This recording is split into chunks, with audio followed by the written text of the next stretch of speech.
Speaking of Boston College, they're next up. Boston College, Syracuse. Syracuse 4.5, 5.5 point home favorites, 51.5 the total. The line's moving in Syracuse's direction, and I agree. I'm riding the Cuse again.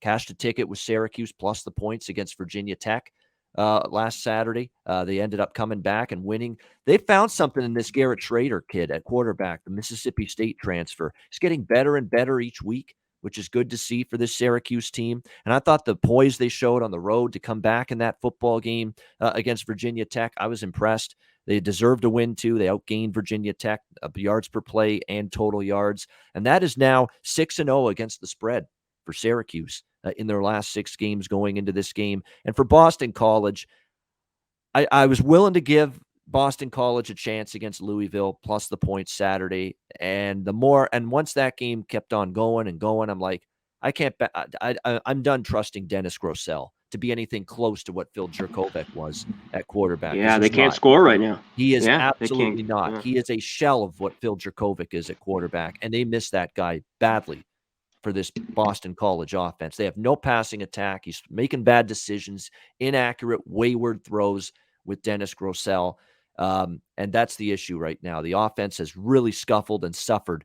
More and more I see Grosel, the more I see a mediocre to below average quarterback. And I'm not trusting that on the road here against a surging Syracuse team that, if anything, CMAC, after all those close losses to Clemson, Wake, and Florida State, finally winning one of these close games. If anything, I think it should benefit Syracuse. It should be, wow, we finally won one. Let's see if we can turn this into a streak.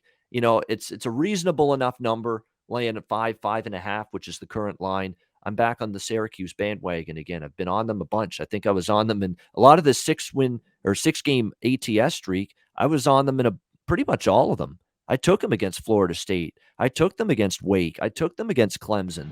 And I took them against Virginia Tech. And I'm going to take them again here today. What do you think? Or on Saturday, I should say. I'll be back on the Cuse. Conor Mack, what do you think? Only problem is, for me, a little bit in this game, all those were catching points. Yes. Now they're laying it, and they're laying more than a field goal. It opened at 3. I know Boston College. They still have a pretty solid defense. I just think it's gotten bumped up now to 5, and they got to lay it and win by margin at home. I lean with them. They played really well, but they played a ton of close games. The last 4 have all been by 3 points. 3, 3, 3, and then 5. The last game against Tech. So can they win and win by margin? I don't know. I wouldn't be running right now to bet them. So I'd be leery. Yeah, BC's just have a tough time scoring without Jurkovec in there at QB. With Grossman, he can't get him in the end zone. So yeah, I'm probably going to stay off. I love Syracuse, and that's one I got to stick to on some of these college teams where I'm catching points. They're a play for me. When they start laying numbers like this, maybe it's a good time to maybe lay off.